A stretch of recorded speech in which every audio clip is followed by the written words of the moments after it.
না, কষ্ট কিসের? আমি আবার একটু উদার মনের মানুষ। ও, কিন্তু চেহারায় তো ঠিকই কষ্টটা ফুটে উঠছে। কি কমু আপনারে, আসলে নমস্কার নমস্কার নমস্কার নমস্কার দাদা, কখন এসেছেন? এই তো মাত্র আসলাম, আর আসাই তো শুনলাম দীপালি নাকি উগান্ডার লগে বাইরে গেছে। আরে না, উগান্ডার সাথে তো যায় নাই, মনোজের সাথে গেছে। কিন্তু উনি যে বললো উগান্ডার লগে একটু আগে বাইরে গেছে। এই আন্দাজে কথা পুষ্কার। না না, বুঝো না কেন, আমার স্বভাব হ্যারি একটুখানি জ্বালাইলাম। এই ফাইজলামি একটু কম করবি মানুষের লাগে। হ্যাঁ দাদা, যে যে দাদা, ওর কথা কিছু মনে করেন না, ও একটু ফাজিল, সবার লগে ফাইজলামি করে, বুঝলেনই তো, বয়স কম। শুনেন, দীপালির লগে আপনার ব্যাপারে কথা বলছি, কোনোভাবেই আপনারে মানতে রাজি হয় না সে।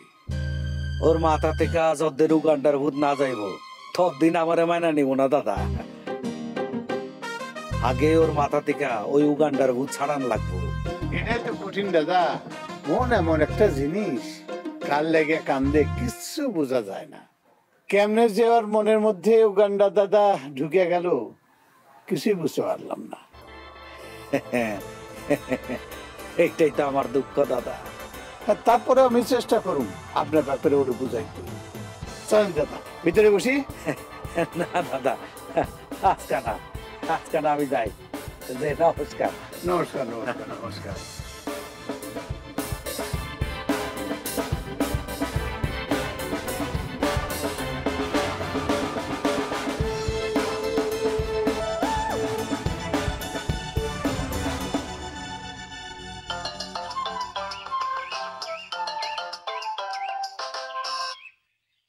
হানিজম বলো।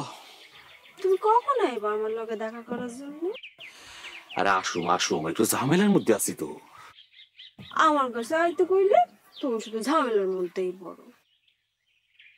তোমার অপেক্ষায় দেখে আমি জইলে পড়ে ছাই হয়ে যাই, সেটা তুমি বোঝো না?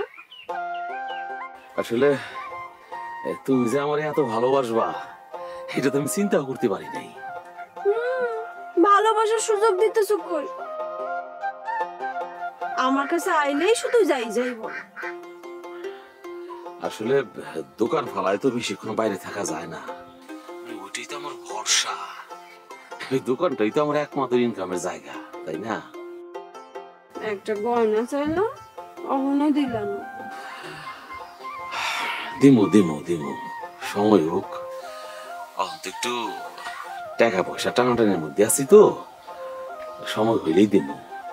তাইলে একটা কাম কইরো, আসার সময় 1000 টাকা নিয়ে এসো। মায়ের শরীরটা না ভালো যেতেছে না, ডাক্তারের কাছে নিতে হইবে।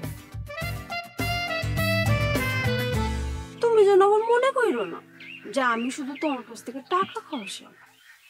বুঝোই তো আমার বাপ নাই, সংসারের ইনকাম করো কেউ নেই। জানি জানি, তুমি যে আমার কাছে টাকা চাও এর জন্য কিন্তু আমি কিছু মনে করি না। তাছাড়া তোমার মা তো আমারও মা, তাই না? তুমি জানো তোমার কাছে বাবার টাকা চাইতে না আমার খুব শরম লাগে। একদম শরম পাইবা না, আর আমি আছি না। আচ্ছা ঠিক আছে শোনাবো, কি আসার সময় তাহলে টাকাটা নিয়ে আইসো। আচ্ছা ঠিক আছে, টাকা নিয়ে আসবো আমি।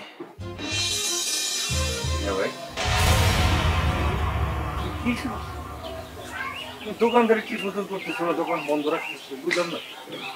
আরে তুই তো দোকান ঠিক মতো চালাস না, আবার উল্টো আমার কথা শুনে। আমার কথা বাদ দাও না, আমি তো শহরে যাই বিজনেস শুরু করবো। আমি তো হ্যান্ডকাপ দোকান নিয়ে থাকুন না, হ্যান্ডকাপ দোকান সার্টিফিকেট বল করে আমি শহরে যাবো না। তোমার তো হ্যান্ডকাপ দোকান নিয়ে থাকুন লাগবো, হ্যান্ডের ব্যবসা পাতি চালান লাগবে। ওটা আমি বুঝুম, তুই তোর কাম কর। তোমার সমস্যা কি নেবে কত? ঠিক মতো দোকানে বসতেছো না কেন? আরে আমারটা আমি বুঝুম কইলাম না, তুই আমার নিয়ে এত চিন্তা করবি না, সর। খালি করে কি ভাবি যা সন্দেহ করতে শিখেছি। আরে খালি ভাবি ভাবি ভাবি তো খামাখা সন্দেহ করে, তার কোন মাথা ঠিক আছে? খালি ভাবি না, আমারও তোমার এখন সন্দেহ হইতেছে।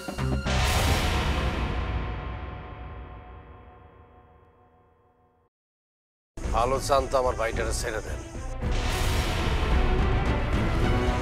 আর নইলে গুড্ডি তালুকদারের চেয়ে খারাপ আর কেউ হইব না। আপনি কি আমার হুমকি দিতেছেন? ধরে নেন তাই, 24 ঘন্টা আপনারা টাইম দিয়ে গেলাম, আমার ভাইটারে ছেড়ে দিয়ে, নাহলে কিন্তু আমার অন্য রূপ দেখবেন। এই খান!